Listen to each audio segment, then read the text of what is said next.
São aulas introdutórias do nosso curso teológico, mas os irmãos aí estão escrevendo bastante, né? Já tem aí um bom conteúdo.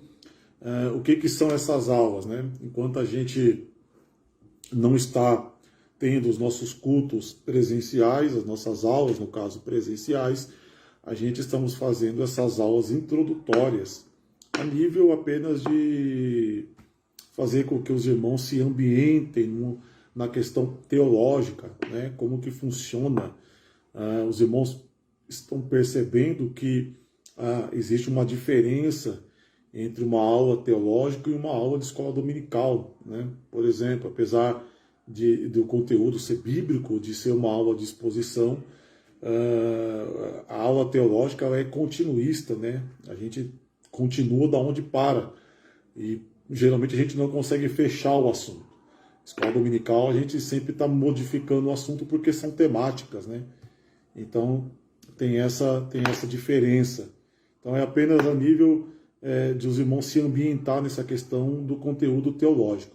Os irmãos vão compartilhando, os irmãos podem interagir, os irmãos, aliás, devem, se tiver alguma dúvida, perguntar alguma coisa aí, os irmãos fiquem à vontade, ou então depois perguntem lá no grupo, se eu não conseguir responder aqui, eu respondo lá, tá? Mas a intenção é justamente essa, fazer com que os irmãos, a gente vá se ambientando nessa questão do ambiente teológico, da aula teológica. A gente tratamos nessas duas aulas anteriores, na aula da semana passada, nós falamos sobre a questão da introdução e interpretação bíblica, nós tratamos disso, né? E na aula de número 1, que foi a primeira aula, nós demos um pano geral na questão teológica, pensamentos teológicos, a importância de se estudar teologia. Apenas a nível de rememorar os irmãos, a gente já dizemos aqui aos irmãos que teologia não é para pregar, né? Os irmãos que estão aqui desde a primeira aula vão lembrar, teologia não é para pregar. Ninguém faz teologia porque quer pregar. Não, eu vou fazer teologia porque eu vou pregar. Não, não faz. Se fizer, já está fazendo errado, né? A teologia ela vai te auxiliar em ferramentas que você pode ou não utilizar durante a mensagem. É outra coisa. Eu não faço teologia porque eu não sou obreiro, né? E eu lembro que na primeira aula a gente demos algumas razões, e uma das razões era o texto de Pedro, da Epístola de Pedro, quando ele diz que nós temos que estar preparados para responder com mansidão qualquer um que questione a razão de nossa fé. A gente vive dias dessa pandemia em que nós, cristãos, somos muitos abordados por pessoas, crentes ou não, questionando assuntos variados acerca da Bíblia. E você, como cristão, você tem que estar preparado. A Bíblia ela não nos deixa outra alternativa, né?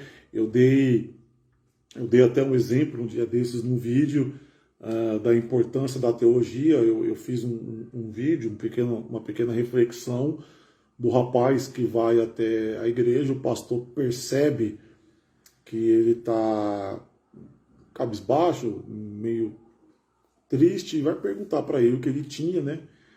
E ele responde ao pastor que estava já há alguns dias se sentindo muito mal, com muitas dores, uma incomodação no corpo. E o pastor, de pronto, perguntou se ele não tinha ido procurar um médico para ver aquela situação. E, para surpresa do pastor, a resposta do obreiro foi justamente essa: não, pastor, o problema é esse, eu fui ao médico. Só que, chegando ao médico, eu cheguei ao consultório, assentei-me, e ele perguntou o que eu tinha. Eu relatei os sintomas, como que eu estava me sentindo, falei por diversos minutos. Ele mal olhou no meu rosto, apenas escreveu no receituário. Quando eu terminei de falar, ele entregou a receita na minha mão e disse: vai ali, toma um medicamento, você está com virose, né? E o sentimento dele ao sair do consultório foi de frustração, logicamente, porque ele olhou para o médico e disse: o senhor poderia ter feito um pouco mais, né? E antes que o pastor pudesse responder, dar outra alternativa, o Espírito Santo ilumina a mente do pastor e diz para ele: é justamente assim que eu me sinto, né? Quando o cristão tem a oportunidade de fazer uso da palavra, e não faz corretamente, ou faz de maneira inacabada.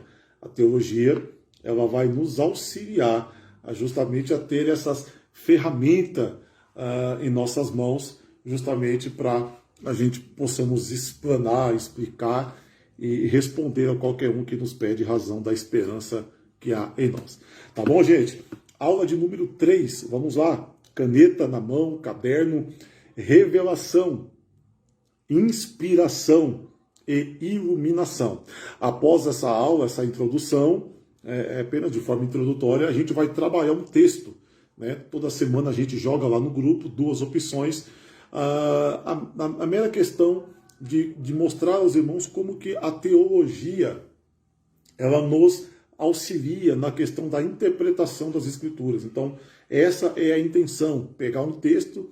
Semana passada nós trabalhamos 2 Coríntios capítulo 12, as 8 teses do espinho na carne de Paulo, e trabalhamos rapidamente ali o texto. E hoje também, de forma muito simplória, a gente vai trabalhar o Salmo de número 1, ou o Salmo 1, tá bom? Mas vamos lá, escreva aí conceitos, né? Conceitos, mas antes disso, vamos para um texto bíblico, segundo Timóteo, segunda epístola de Paulo a Timóteo, capítulo 3, verso de número 16. Bíblia, caderno na mão aí, caneta, vamos ler 2 Timóteo, capítulo 3, verso de número 16, que diz assim: toda escritura divinamente inspirada é proveitosa para ensinar, para redarguir, para corrigir, para instruir em justiça. Ou seja, toda a escritura ela é proveitosa. Por isso que a Bíblia, ela não contém a palavra de Deus, né? Ela não contém. A Bíblia, ela não se torna a palavra de Deus. Alguns teólogos liberais defendem que a Bíblia, ela vai se tornando a palavra de Deus. Não, ela não se torna. A Bíblia, ela é a palavra de Deus.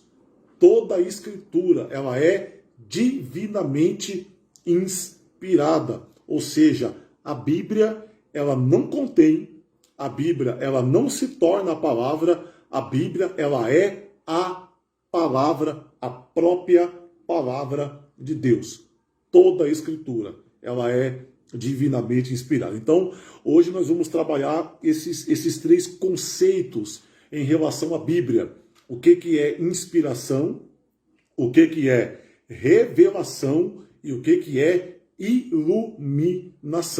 Após a aula, lá no grupo eu vou colocar os slides, eu tenho alguns slides, é um material muito bom para os irmãos colocarem, gravarem aí, é excelente. Eu não coloquei o livro, mas eu vou colocar também um livro em PDF, muito bom também, o material que eu tenho aqui, os irmãos vão se surpreender, tá bom? A gente vai compartilhando com os irmãos. Então, defina aí conceitos de inspiração. Vamos lá.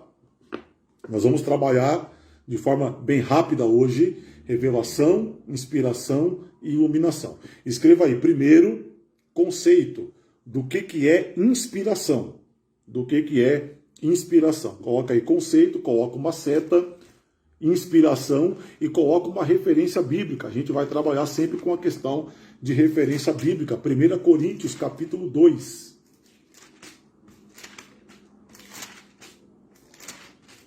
1 Coríntios, capítulo 2, verso de número 13. O que é inspiração, né? Isso aí é o conceito. Olha o que diz o texto. 1 Coríntios, capítulo 2, verso de número 13, diz assim: as quais também falamos, não com palavra de sabedoria humana, mas com as que o Espírito Santo ensina, comparando as coisas espirituais com as espirituais. Ou seja, não são palavras humanas. Primeira coisa que nós entendemos em relação à inspiração da Bíblia, ela não é humana. Não é humana. Não é humana. A Bíblia não é uma inspiração que vai de baixo para cima. É o contrário. É o contrário. A Bíblia, ela é uma inspiração que vem de cima para baixo. Aonde que eu tenho uma outra referência? Segunda Epístola de Pedro. Anote aí do lado dessa de 1 Coríntios. Pega a sua Bíblia, seu celular, o que você tiver aí em mãos. Segunda Epístola de Pedro, capítulo de número 1. Segunda Epístola de Pedro, capítulo de número 1, verso de número 21. É a segunda referência bíblica para o que é inspiração. Vamos ver esse texto? Segunda Epístola de Pedro, capítulo 1, verso de número 21. Porque a profecia, palavra, nunca foi produzida por vontade de homem algum. Isso aqui é fantástico, gente. Essa referência é fantástica, porque a profecia, porque a palavra, ela nunca foi produzida por vontade de homem algum, mas os homens santos de Deus falaram inspirados pelo Espírito Santo. Oh, glória a Deus. O homem não produz nada. Tem um monte de gente por aí hoje em dia que acha que produz da Bíblia algo novo. O homem nunca produz nada. Essa profecia, essa palavra, ela não é produzida de mente humana. Ela é produzida do céu. O Espírito Santo que concede. E olha o que o texto diz. Mas os homens santos de Deus falaram inspirados pelo Espírito Santo. Homens santos. Homens santos. Quando diz de homens santos, ele está falando dos 3 aspectos do homem perante o plano de salvação. Que homens santos são esses? Que homens santos são esses? Anotem aí a questão do aspecto do plano de salvação em relação ao homem. O homem, esses homens santos, toda vez que a Bíblia ela nos chama de santos, todas as vezes que a Bíblia, sede santos, como é santo aquele que vos chamou, né? Todas as vezes que a Bíblia ela nos chama de santo, ela nos dá os 3 aspectos de nossa santificação ou de nossa salvação. Nós somos justificados, nós somos santificados e nós somos glorificados. Anotaram aí? Justificados, santificados e glorificados. Por isso que nós somos santos. Os 3 aspectos desse plano de salvação: justificação, santificação e glorificação. Aonde que acontece a justificação? A justificação acontece no passado. Anotem aí, justificação, passado. Lembra do texto? Sendo, pois, justificados. Sendo, pois, justificados. Nós temos paz. Ou seja, justificação, passado. Nós já fomos justificados. Jesus, ao morrer na cruz, ele nos justifica diante do Pai. Mas a salvação não é só justificação. A salvação ela é santificação, é progressiva. Né? Ao texto de Hebreus, capítulo 12. Segui a paz com todos e a santificação, sem a qual ninguém verá Deus. Ou seja, nós somos justificados, passados. Nós somos santificados, presente. A minha vida presente tem que ser uma vida de santificação, separação. E nós somos glorificados. Glorificados aponta para o futuro, aponta para frente. Ou seja, a salvação na nossa vida, ela opera de 3 maneiras: passado, presente e futuro. Justificado, passado. Santificado, presente. Glorificado, futuro. Quando aquilo que é mortal se revestir da imortalidade. Quando aquilo que é corruptível, a matéria, se revestir da incorruptibilidade. Ou seja, nós esperamos a glorificação. Por isso que a Bíblia diz, a profecia nunca foi produzida por vontade de homem, mas homens santos de Deus. Por que homens santos de Deus? Porque foram homens justificados, porque foram homens santificados e porque foram homens glorificados. Então, esse é o aspecto de nossa salvação. Passado, presente e futuro. Ou seja, inspiração, ela fala justamente disso. A Bíblia, ela é inspirada por Deus. A profecia é inspirada por Deus. Amém? Então, tomem nota disso daí, anotem isso daí. Um outro texto que a gente produz, a gente falou esse texto, eu acho que na primeira aula, aos irmãos, texto de Hebreus. Anotem aí, Hebreus, capítulo de número 1. Hebreus, capítulo de número 1. Nós vamos entender essa questão do conceito de inspiração. Por que a palavra ela foi inspirada? Como que ela foi inspirada? Né? Hebreus, capítulo 1, verso de número 1. O texto diz assim: havendo Deus antigamente falado muitas vezes e de muitas maneiras aos pais pelos profetas, e a nós falou-nos nesses últimos dias pelo Filho. Ou seja, esse havendo Deus antigamente falado, ou seja, através de Deus se comunicando, que vem a questão da inspiração, tá bom? Então nós estamos tratando primeiro desse conceito que é inspiração. O que é inspiração na questão de conceito bíblico que nós temos? É essa Deus falar de diversas maneiras. Deus fala de diversas maneiras. Ou seja, Deus não fala de uma única maneira. Deus fala de diversas maneiras. E qual que é a diferença de diversidade? Lembra lá o texto de 1 Coríntios, capítulo 12? E há diversidade de dons.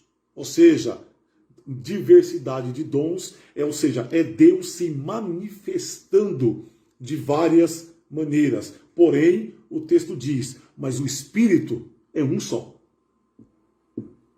Por que o Espírito é um só? Porque o Espírito é a fonte. É a fonte. Deus é a fonte. Ou seja, a fonte é uma. A fonte é uma. Anote isso. A fonte é uma. Mas a maneira da fonte se manifestar é diversa. A fonte é uma só. Não tem duas fontes. Não tem três. É uma fonte. Mas a maneira que essa fonte se revela é de diversas maneiras. É por isso que a graça, ela se manifesta de várias maneiras. Por isso que uma das traduções da graça é a multiforme graça. Porque a graça não tem uma face. A graça tem várias. O texto diz, havendo Deus falado antigamente de muitas maneiras, pelos pais, pelos profetas, Deus se revela através de visões, através de anjos, através de milagre. Isso é o quê? Isso é diversidade. Deus se manifesta de diversas formas. Só que a fonte é uma. A fonte é uma. E hoje, se você perguntar qual que é a fonte é a palavra. A palavra é a fonte. Só que ela se manifesta de várias maneiras. Então, esse é o conceito bíblico de inspiração. O conceito bíblico de inspiração é que a fonte é uma, mas a maneira que ela se revela é várias. Não tem uma maneira só. Qual que é o outro conceito, os outros conceitos que nós temos acerca dessa inspiração? Anote aí, anote aí. Nós estamos trabalhando conceitos de inspiração. Nós já falamos acerca da fonte, nós já falamos acerca da diversidade em que essa fonte se manifesta, e agora nós vamos tratar 3 assuntos, ou 3 tópicos acerca da inspiração. Anote aí, causalidade divina. Anote, anote, eu vou esperar você anotar. Causalidade divina, primeiro. Segundo, mediação profética. Isso está dentro de inspiração. A gente vai trabalhar daqui a pouco revelação e iluminação. Eu estou na inspiração ainda. Vamos lá. Mediação profética. Esse é o segundo tópico. Terceiro tópico, autoridade da escrita, da palavra.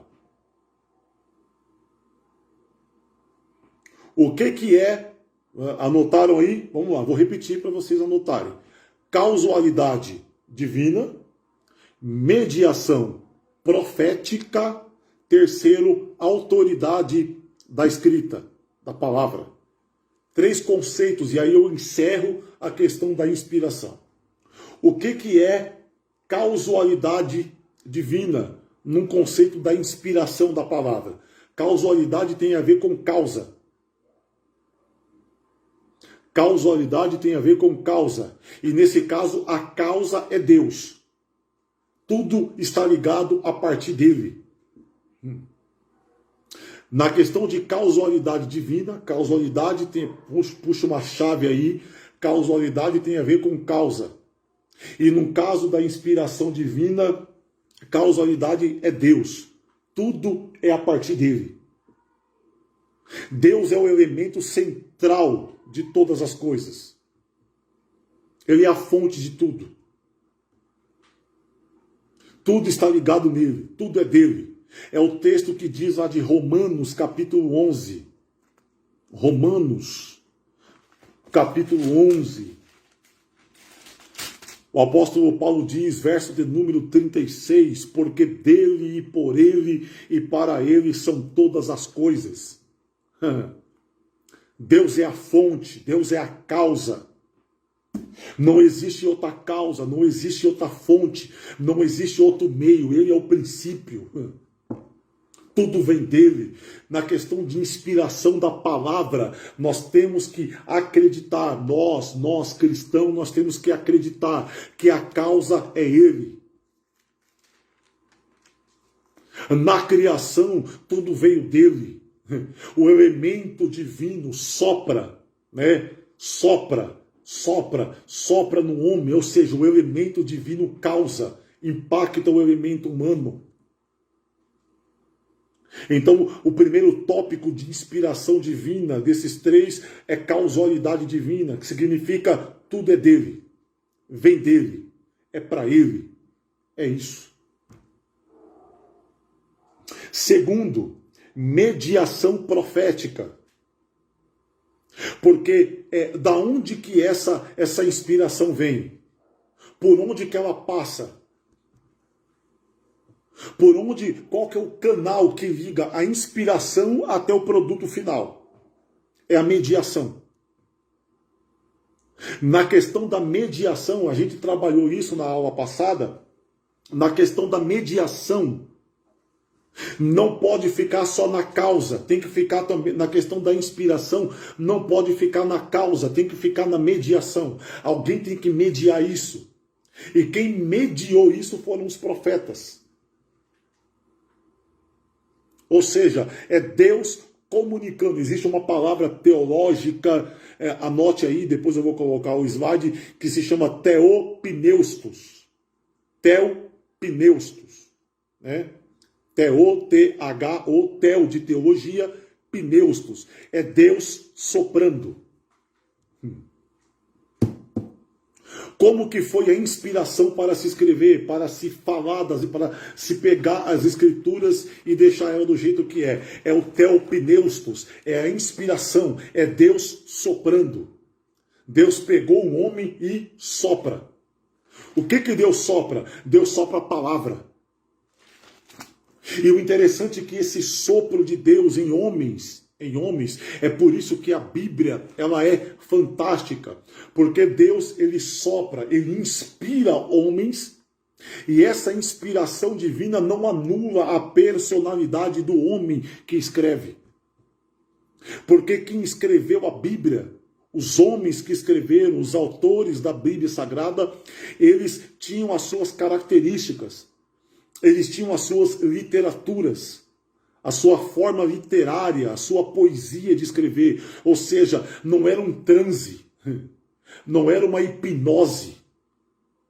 Era Deus soprando em homens que estavam conscientes, escrevendo aquilo que era inspirado do céu. É por isso que a Bíblia é fantástica, é um livro único. É um livro único, ou seja, a causalidade divina, ela passa pela mediação profética. Homens inspirados por Deus, consciente, não era um transe espiritual, não, era uma inspiração, Deus iluminando, Deus inspirando as pessoas, ou os profetas. E por último, autoridade escrita. O que significa autoridade da escrita na questão da inspiração? A autoridade é o produto final. É a última coisa, é a ponta. Começa com a causa, primeiro, passa pela mediação, segundo, e termina na autoridade da escrita, a Bíblia. Alguém vai dizer que a Bíblia, ela é a última resposta de Deus para a humanidade. Após a Bíblia não tem mais nada. Quer um outro exemplo? O que é uma autoridade da escrita? Por que nesse processo de inspiração? Por quê? Porque essa Bíblia, porque essa questão da inspiração, da mediação e da autoridade, eu não posso criar uma nova doutrina. Eu não posso transformar pensamentos meus em doutrina, porque ela já tem a sua autoridade. Então isso é inspiração. Quando você lê o texto lá de Pedro, quando você lê o texto lá de apóstolo Pedro, que nós vemos em 2 Pedro, por que lá está dizendo, homem não produz nada. Quem produz inspiração foi o Espírito Santo. Inspiração é isso, causalidade, mediação e autoridade. Vem dele, passa pela mediação do homem e o produto final, a parte final, é o que nós temos, autoridade das Escrituras. Estão anotando aí? Anotem aí. Anotem aí. Porque se você não entende a autoridade como produto final, quem não entende isso, abre-se brecha para mim criar doutrinas humanas. Heresias. As heresias surgem porque alguém nega a autoridade como produto final. O grande problema está aí. Quem cria seitas, fundadores de seitas, eles creem na causalidade, eles creem na mediação, mas eles negam a autoridade. Aí é um problema. Porque todas as religiões, a não ser com raríssimas exceções, elas creem que Deus é a fonte. Perceberam isso? Toda religião, pegue-se qualquer uma, ela crê na causalidade divina. Toda religião, ela crê na mediação profética.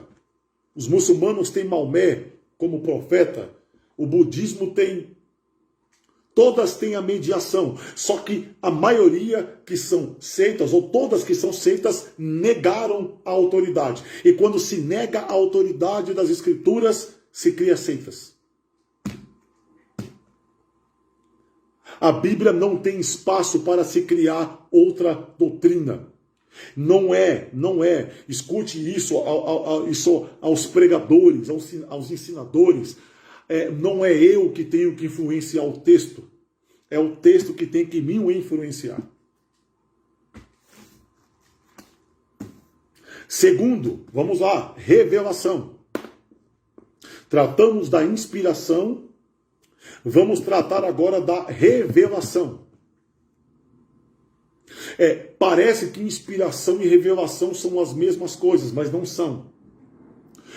O afins dela, o produto final é parecido, só que no que tange as escrituras é diferente.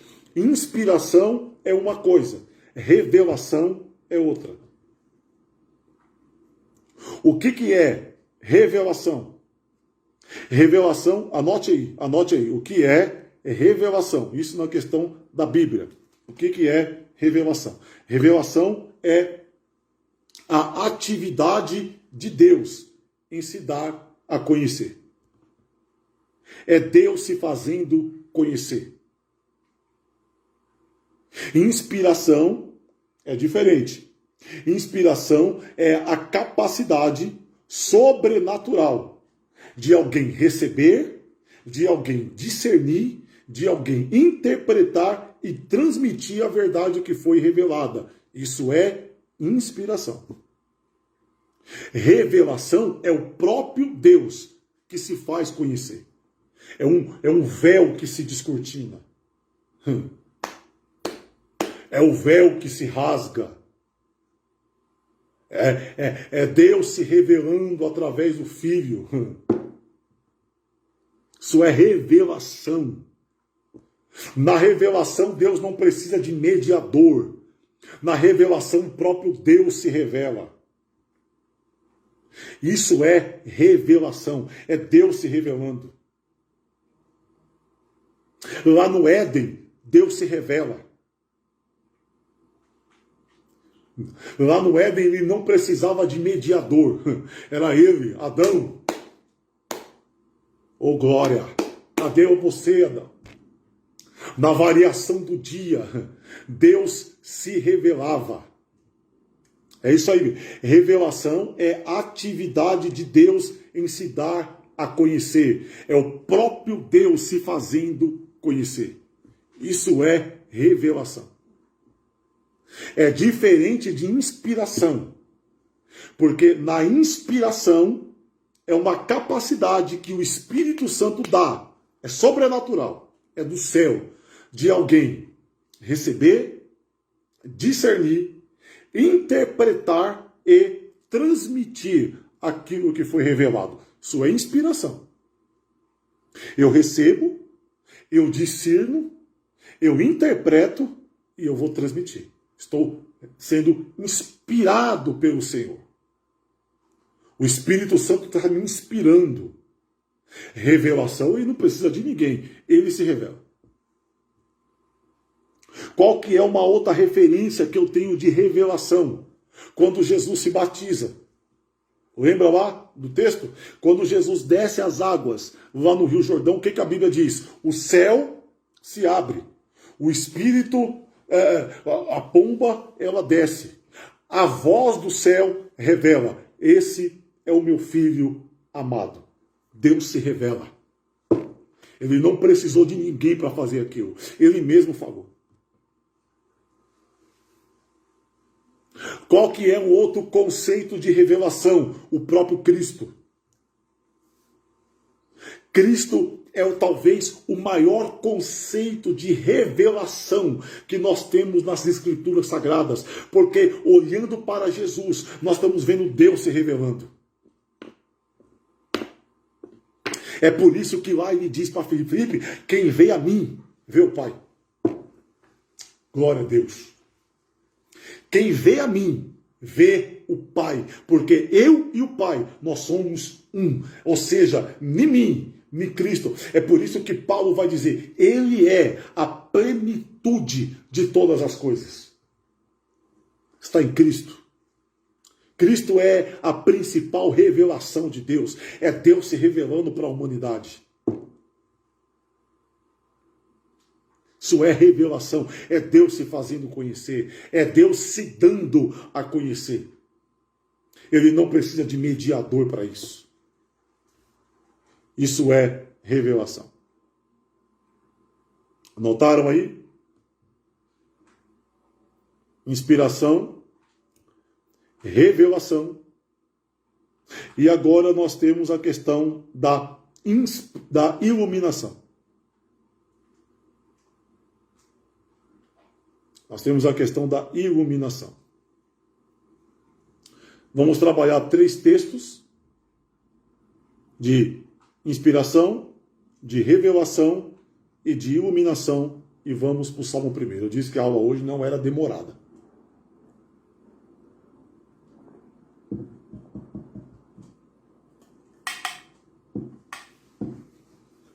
Vamos lá.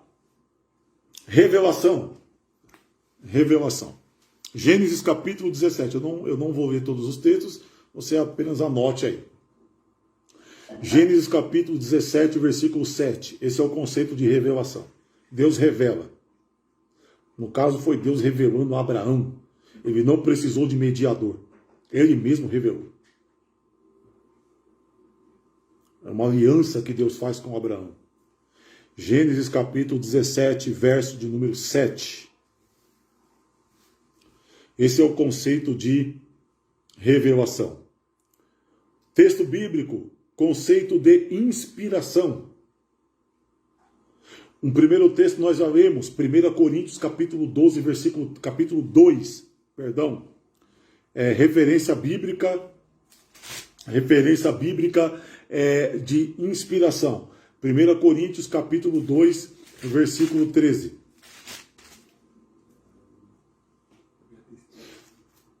Segundo versículo, e esse eu quero ler com vocês, Atos capítulo 28, verso 25.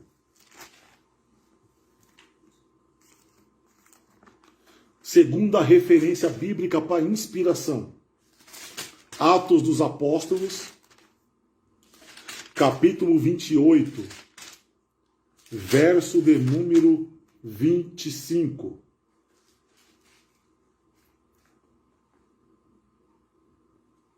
Olha o que diz o texto. Atos capítulo 28, verso de número 25. E, como ficaram entre si discordes, se despediram dizendo Paulo, esta palavra, bem falou o Espírito Santo aos nossos pais pelo profeta Isaías. Ou seja, Deus fala através de alguém. Isso é inspiração. No concernente à Bíblia, as Escrituras. Por último, iluminação. Anotem aí, João capítulo 14, verso 26. Vamos ler esse texto. Evangelho segundo escreveu João, capítulo 14, verso de número 26. É referência bíblica para iluminação.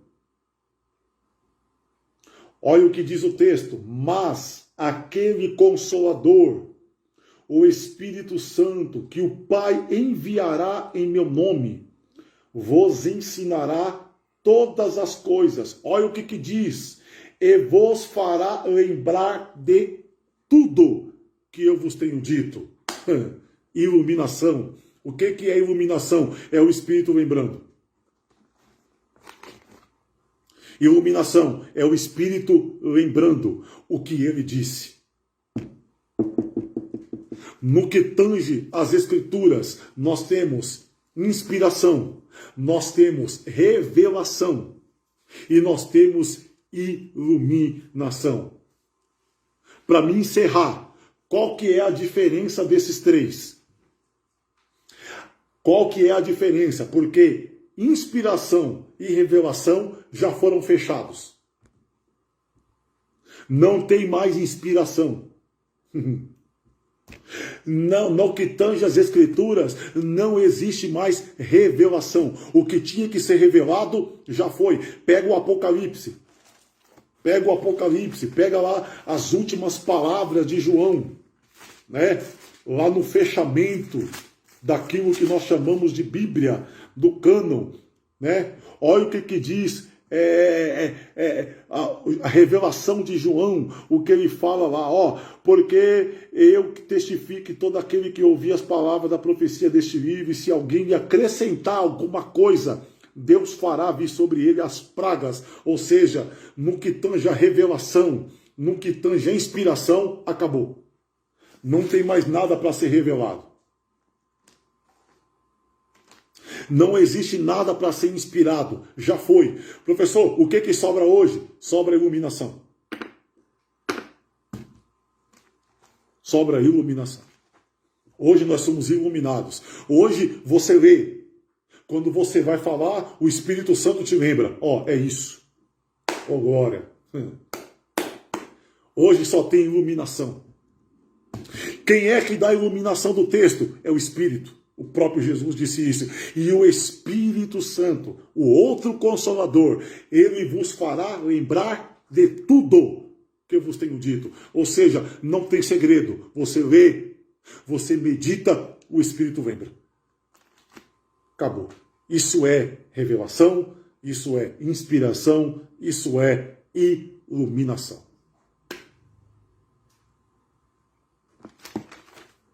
Vou encerrar e vou para o Salmo 1. A gente vai acabar logo. Como interpretar corretamente as Escrituras? Eu dei essas duas aulas, dividi em duas partes, e aí você vai encerrar a aula da semana passada e a aula de hoje com essas palavras. Anote aí, como interpretar corretamente as Escrituras, ou a Bíblia, você escolhe. E aí a gente vai para o Salmo 1 e encerra a aula. Primeiro,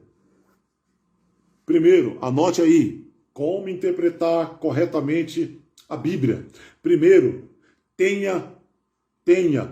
saiba, conheça o que é uma interpretação literal da Bíblia. Lembra das 3 linguagens da Bíblia? Literal, simbólica, figurada, a qual nós lemos na primeira aula, se eu não estiver enganado. Saiba o que é uma interpretação literal. Interpretação literal. Professor, por que eu preciso saber o que é uma interpretação literal da Bíblia? Porque tem coisas na Bíblia que são literais, mas tem coisas que são simbólicas. Principalmente no campo de vista profético. Quando você estiver na Bíblia, num livro profético, tome cuidado. Tem coisas lá que são simbólicas, não são literais. Tem muita gente que lê livro profético e quer interpretar de forma literal. Não faça isso. Você vai estar interpretando a Bíblia de uma maneira diferente. Tem coisas que são literais, mas tem coisas que são simbólicas. Tome cuidado. Segundo, iluminação espiritual. Saiba que a Bíblia, apesar de tudo, é um livro espiritual. Segunda maneira de como interpretar corretamente a Bíblia. Primeira, saiba o que é uma interpretação literal. Segunda, tenha uma iluminação espiritual. Acabamos de falar aqui.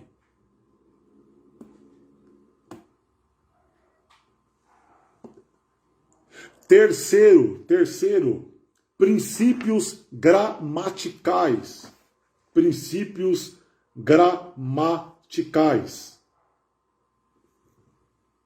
Isso daí eu vou falar provavelmente na matéria de bibliologia, quando a gente estiver junto, se reunir para falar presencialmente. Isso aqui não dá para falar aqui.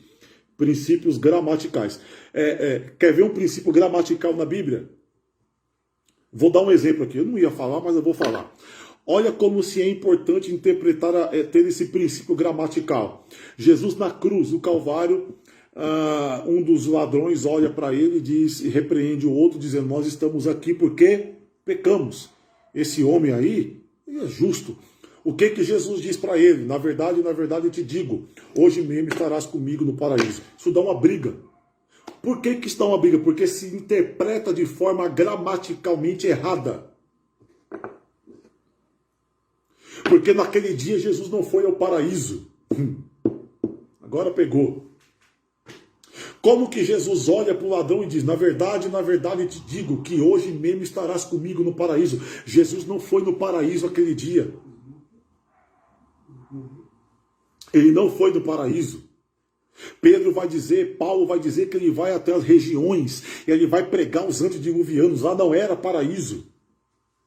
E aí, eu deixo para vocês, isso é uma interpretação de forma gramatical errada. Como que Jesus olha para o ladrão e diz, você vai estar comigo no paraíso hoje? Se Jesus naquele dia não foi ao paraíso. Professor, quando é que Jesus foi? Ele foi depois de 40 dias.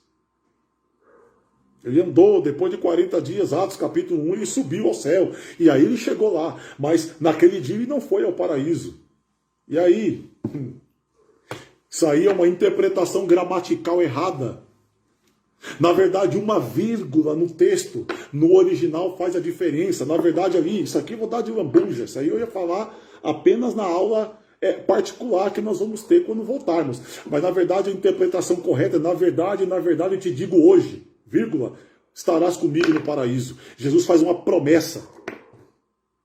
E promessa ele cumpre. Deixa pra lá isso aí. A gente fala disso depois. Isso é princípios gramaticais. Existem muitos outros, né? Tem um livro que eu recomendo muito para vocês, é esse livro aqui, ó. Entende tu o que lês. Compre esse livro. Isso vai te auxiliar muito nessa questão gramatical da Bíblia. Pra gente, vamos correr aqui. Outro, próximo, contexto histórico. Contexto histórico. Nós falamos isso, a Bíblia tem que ser interpretada de forma histórica. Tem coisas que, se eu não compreender o contexto histórico, por exemplo, por que que Jefité oferece a sua filha em juramento? Isso é um contexto histórico, eu tenho que entender, né? A questão da poligamia, o homem com várias mulheres, por que que Salomão, alguém questiona, por que que Salomão, sendo rei, ele teve várias mulheres? É contexto histórico, eu não posso interpretar a Bíblia com a minha história de hoje. Hoje é uma coisa, lá era outra. Os evangelhos, e aí vai por diante. Então, entenda a Bíblia, analise o contexto histórico. Isso eu vou deixar para falar depois. Próximo, ensino teológico. A teologia te auxilia a entender melhor a Bíblia. É o que nós estamos fazendo nessas aulas aqui. E por último, simetria. Anote aí, simetria bíblica. Simetria bíblica. Isso eu vou falar depois também. O que é simetria bíblica? Tem a ver com hermenêutica. A Bíblia interpreta a própria Bíblia. Tá bom, gente? Esses são pontos. Eu pego depois esse slide e jogo lá para vocês entenderem. Vamos pulsar no primeiro. A gente tem pouco menos de 10 minutos para a gente concluir a aula. Foi o tema que vocês escolheram.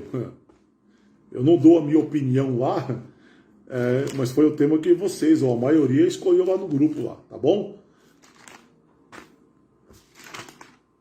Encerra essa parte, abra a sua Bíblia. Salmo de número 1. Lembrando a todos, Salmo não é capítulo. Por favor, não vá me subir a um púlpito e vá dizer Salmo capítulo 1. Não faça isso. Por que que Salmo não é capítulo? Porque Salmo é um inário. É poético. Entendeu? Então não é dividido em capítulos, é dividido em números. Porque para o judeu ele não era um livro, ele era um inário, era cânticos. Por isso que eu não posso dizer Salmo capítulo 1. Não, a forma correta de dizer é Salmo número, verso tal. Salmo 1, verso 4, não é versículo, é verso. Então, Você, a próxima vez que tiver uma oportunidade e for ler o livro de Salmo, não leia Salmo 1, versículo tal. Não, não faça isso. É Salmo 1, verso tal. Por que que é 1? Porque é número. Por que que é verso? Porque era poesia, era cântico. A gente vai ter aula online, mané. Fica tranquila. A gente vai fazer aula online também. Tem muita gente de longe que quer participar aí. Vamos lá, gente, para o Salmo 1. Vamos lá para o Salmo 1. Abra sua Bíblia, espero que você esteja com a sua Bíblia aberta. Vamos ver como que é a teologia. Eu percebi lá no projeto Querigma, desde já eu quero agradecer aos irmãos que já contribuíram com o projeto. Ainda falta amanhã e depois. Mas eu percebi a tendência dos irmãos a sermão expositivo, né? A sermão expositivos. Os irmãos expõem o que é? Existem alguns tipos de sermão: sermão temático, sermão textual e sermão expositivo. Depois a gente trabalha isso com mais tempo.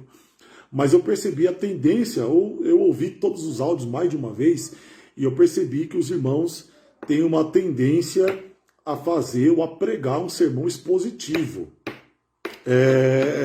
Apenas um conselho, se é que posso dar-vos um conselho. Tome cuidado com sermão expositivo. Sermão expositivo, você tem que ter uma ideia muito fixa do que você vai falar, porque senão quem vai te ouvir sai com aquela ideia. O que ele quis dizer mesmo? Eu já vi gente pregar sermão expositivo, que ele lê o texto, ele sai do texto, e eu saí do culto perguntando o que ele quis dizer com o texto. Não entendi nada. Tome cuidado. Eu acho muito bom sermão expositivo. Para quem ensina, principalmente, é perfeito. Mas tome cuidado em fixar uma ideia. Uma ideia. Tá? Uma ideia. Então, talvez aqui o Salmo 1, que a maioria escreveu, eu vou falar aqui um sermão expositivo. Eu poderia pregar esse salmo de forma temática, né? Eu poderia pregar sobre o justo. E aí eu trafegaria no que é justo. Mas eu vou apoiar a questão expositiva que os irmãos estão tendo e vamos ver o que é um sermão expositivo, né? Eu tenho percebido isso aos irmãos lá no projeto Querigma, então é apenas um conselho. Cuidado quando você for pregar um sermão expositivo, para você não, aquilo que nós chamamos de abrir muito leque. Deixa o leque mais curto, deixa o leque mais fechado, para quem te ouvir ter uma ideia boa do que você falou. Para não sair dizendo, tem gente que lê um texto em Gênesis, ele passa pelo Salmo, ele vai nos profetas, ele vai no Evangelho, termina no Apocalipse, e aí eu fico sem entender o que ele quis dizer de verdade. Então, só tome cuidado com isso, é apenas um conselho. Sermão textual é diferente. Sermão textual, você lê um texto e você vai discorrendo o texto. Contexto posterior, ele é diferente. Eu costumo dizer que para pregar um sermão textual, você tem que ter um pouco mais de familiaridade com as Escrituras.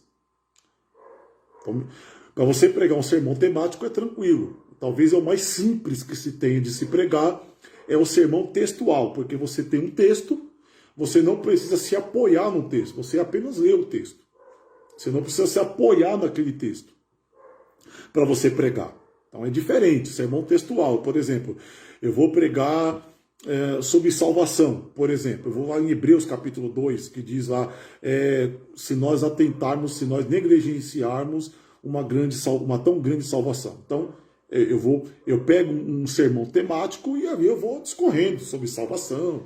Eu não preciso me preocupar tanto com aquele texto. Mas no sermão expositivo você precisa. Então vamos ver o Salmo 1 e vamos discorrer rapidamente esse salmo. Quem está aí, compartilhe essa live depois, dá importância, convide mais alguém, mostre o que você está aprendendo, porque nós temos o costume de dizer o que Paulo disse: o que eu recebi do Senhor, eu também vou compartilhar, tá bom? Então, compartilha, mostra aí, diga que está sendo uma bênção para a sua vida e vai dar tudo certo. Vamos lá, gente, Salmo 1. Bem-aventurado o varão que não anda segundo o conselho dos ímpios, não se detém no caminho dos pecadores, não se assenta na roda dos escarnecedores. Antes tem o seu prazer na lei do Senhor, e na sua lei medita de dia e de noite, pois será como a árvore plantada junto a ribeiros de água, a qual dá o seu fruto na estação própria, e cujas folhas não caem, e tudo quanto fizer prosperará. Bem, então, até aqui, Salmo de número 1, de número 1, até o verso de número 3. Qual que é a ideia desse salmo? A ideia desse salmo é fazer uma comparação do justo e do ímpio. Do justo e do ímpio. Só que primeiro, esse salmo, ou o salmista, ele começa dizendo o que o justo não faz. A primeira coisa relacionada ao justo é, ele não faz. Por que que a ideia do salmista, anote isso no Salmo 1, por que que a ideia do salmista, ao comparar o justo ao ímpio, a primeira coisa que ele fala do justo é coisas que ele não faz, porque o justo tem princípios. E quem tem princípios, ele sabe que tem coisas que não deve fazer. Essa é a primeira ideia do Salmo. O justo não faz.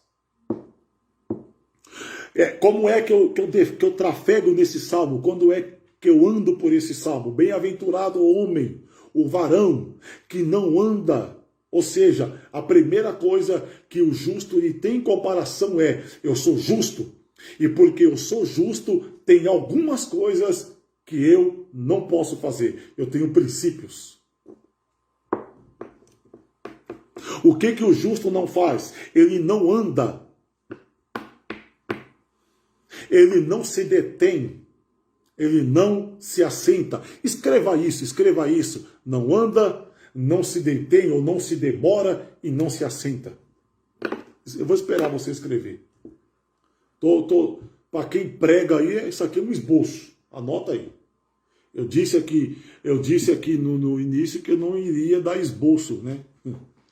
Mas a gente não tem nada, né? Nada da gente. Pode pregar aí, pode ensinar, pode falar, tá tudo certo. Ele não anda. O que é o andar aqui? O andar aqui tem a ver com influência. Porque quem anda junto é capaz de influenciar. Ou seja, só influencia quem anda junto. Esse andar aqui é capacidade de influenciar. O justo, ele não anda, ele não é influenciado pelo conselho do ímpio.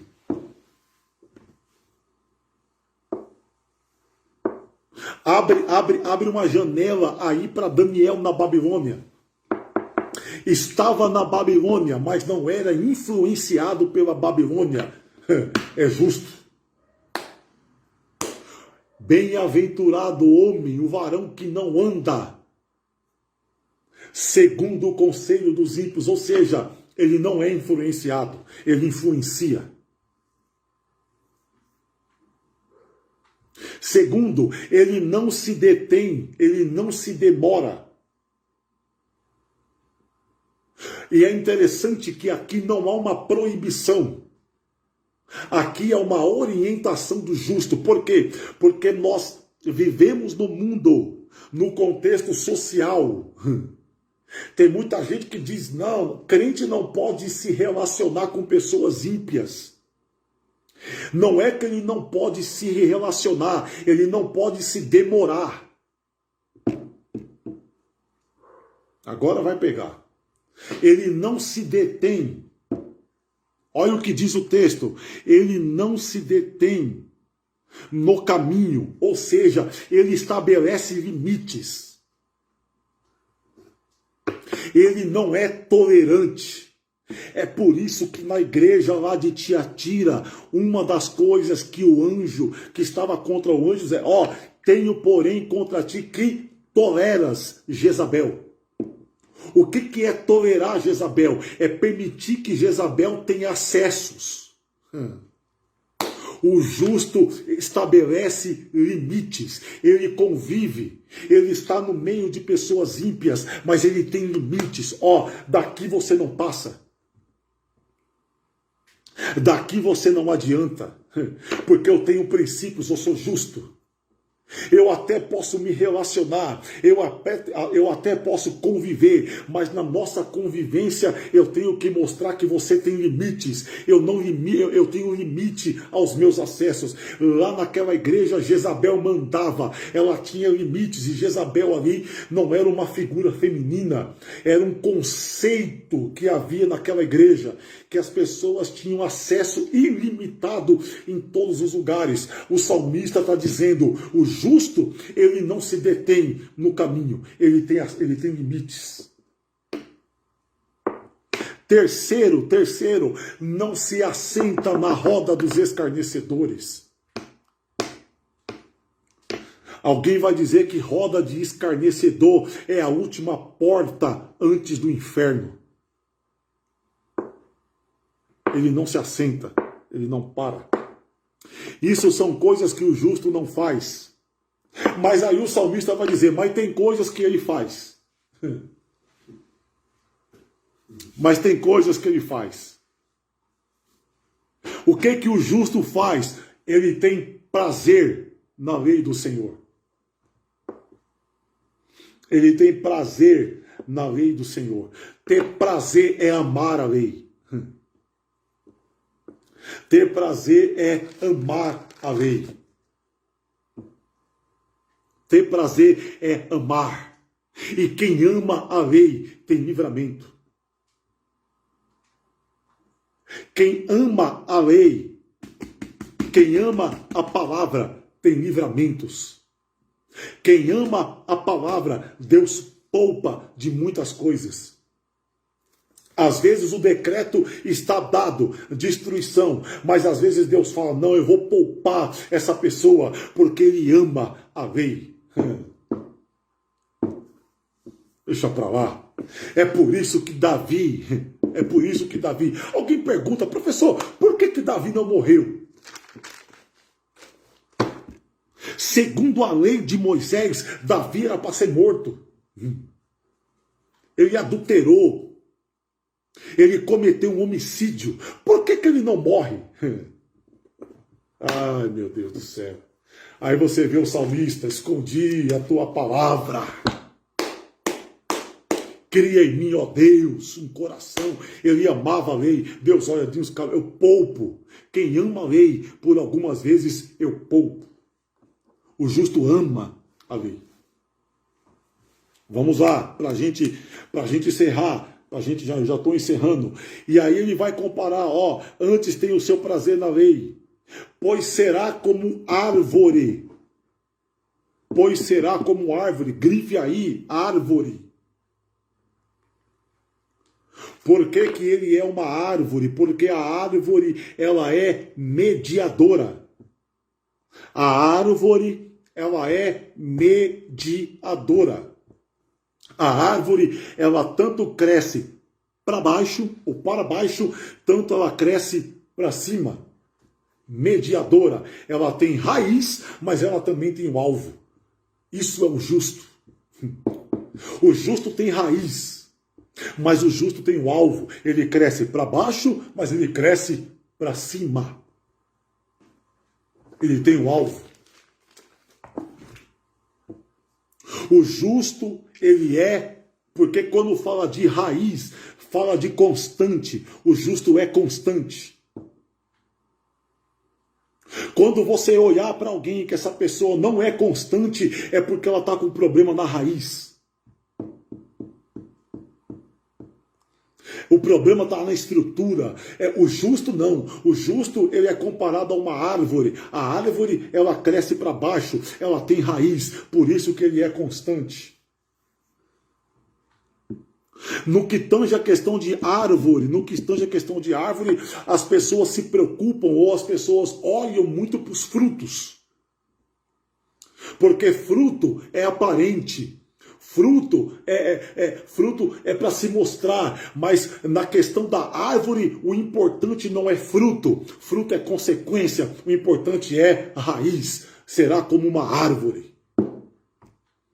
Tem muita gente que se impressiona com fruto. Tem muita gente que acha que fruto é o suficiente. O problema não é o fruto, o problema é a raiz. Fruto é consequência, gente. E a raiz tem que ser uma raiz saudável. Anote isso, raiz tem que ser saudável, porque se a raiz não for saudável, o fruto também não será.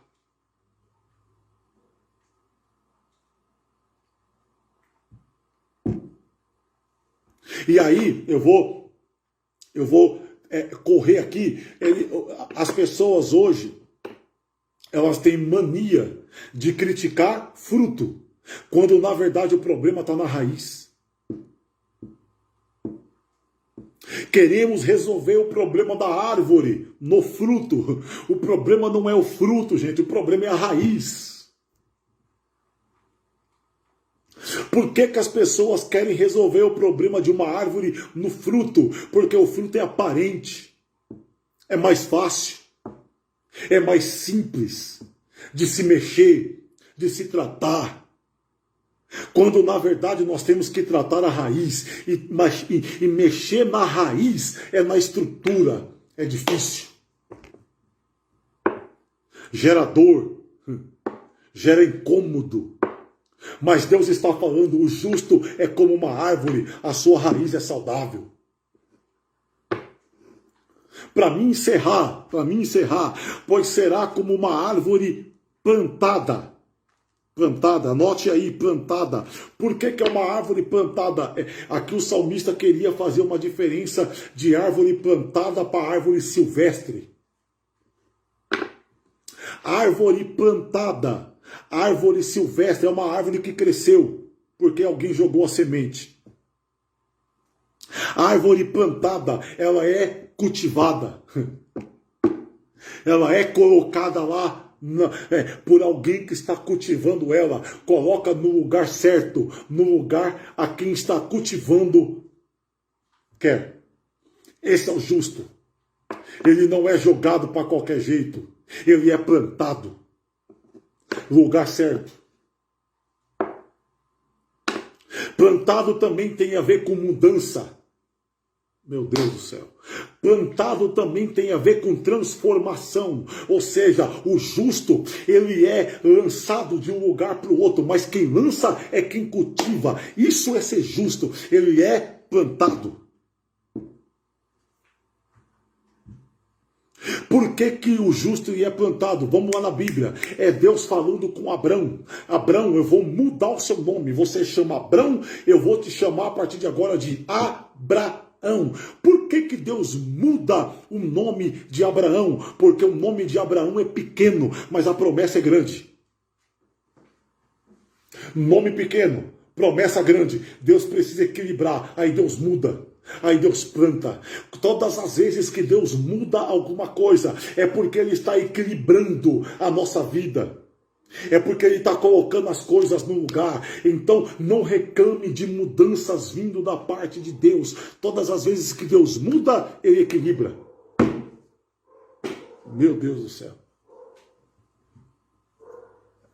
O problema é que tem pessoas que não querem a mudança. Mas Deus está dizendo, o justo, ele sofre mudança, ele recebe a mudança, ele acata a mudança, porque Deus equilibra as coisas através da mudança. Eu encerro agora.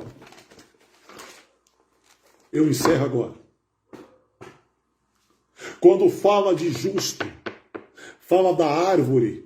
A árvore, ela cresce para baixo. Qual que é o problema? É que tem muita árvore que não quer crescer para baixo. Ela só quer crescer para cima. Árvore que cresce para cima, mas não cresce para baixo, é só marketing. É só foto. É só selfie. É só fruto.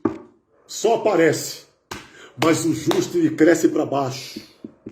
Depois ele cresce para cima. E aqui talvez no verso de número 3 está, é plantado junto a ribeiros de água. Porque Deus não nos planta em lugares aonde vai morrer. Ribeiros.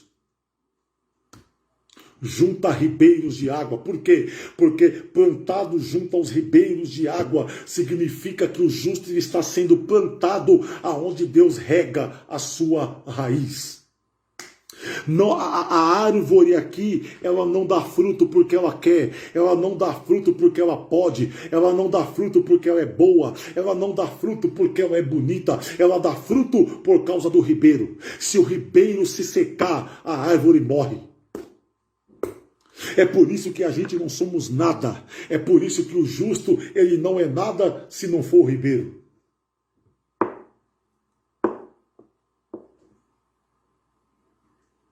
Fala alguma coisa aí, vai, gente. Vocês estão aí ainda?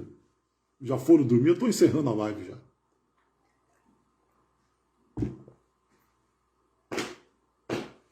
Junto ao ribeiro de água. Junto ao ribeiro. Se não for o ribeiro, a gente morre. Se não for o ribeiro, a gente seca. Se não for o ribeiro, o projeto não vai. Eita. As pessoas olham para você, árvore, justo, por fruto, mas o segredo não é o fruto, o segredo não é a raiz, o segredo é o ribeiro. É o ribeiro. Se o ribeiro, pastor Ramiro, se secar, a gente morre. Se o ribeiro secar, o projeto fale. Se o ribeiro secar, não vai para frente, mas ele é plantado junto ao ribeiro de águas. E aí eu encerro dizendo: a qual dá o seu fruto, porque quem é plantado junto a ribeiro dá fruto, mas o segredo não é o fruto, o segredo é na estação própria. Porque o justo sabe que ele não dá o fruto quando quer, é no tempo certo. Ih, agora foi. Aí alguém vai dizer: ô professor, eu estou plantado junto ao ribeiro, eu tenho raiz, eu tenho tudo, o ribeiro está secando, mas eu não dei o fruto. Por que eu não dei o fruto? Porque não está no tempo.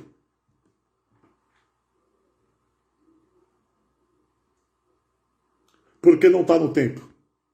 Se tiver no tempo, vai. Se tiver no tempo, acontece. Se tiver no tempo, a coisa dá certo.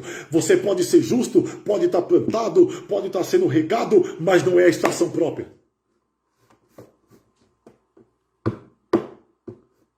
Não é a estação própria. O justo, ele dá o fruto na estação própria. É o tempo. Então não reclame. Não se perturbe, não perca seu sono, não vá dormir de forma agoniada porque alguma coisa fugiu do controle, é porque não é o tempo.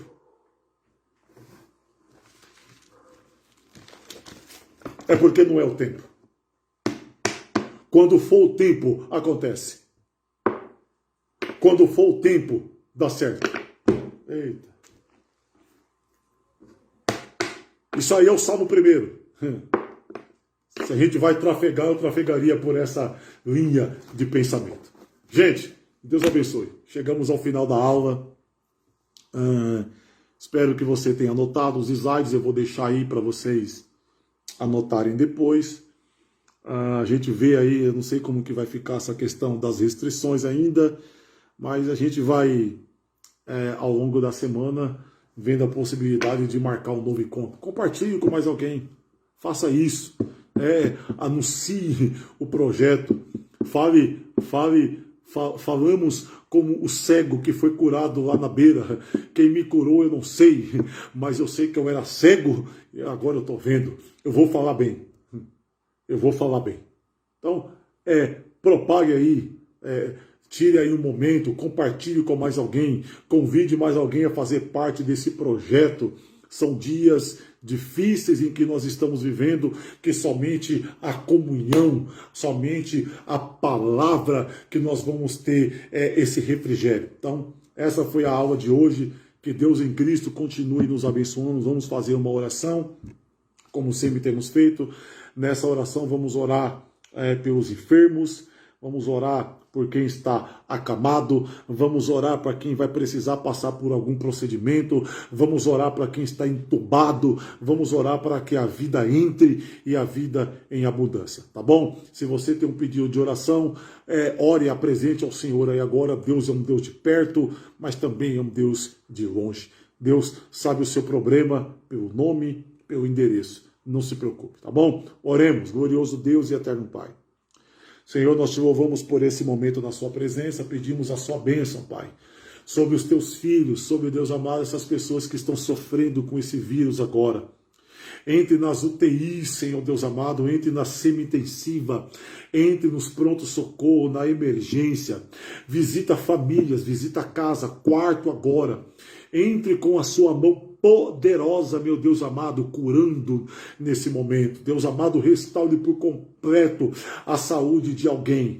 Nós cremos na sua vitória. Nós cremos que o Senhor é um Deus que poupa. Nós cremos que o Senhor é um Deus que livra. Nós cremos que o Senhor é um Deus que cura. Te louvamos por essa oportunidade. Amém. Deus abençoe, gente. Fique na bênção.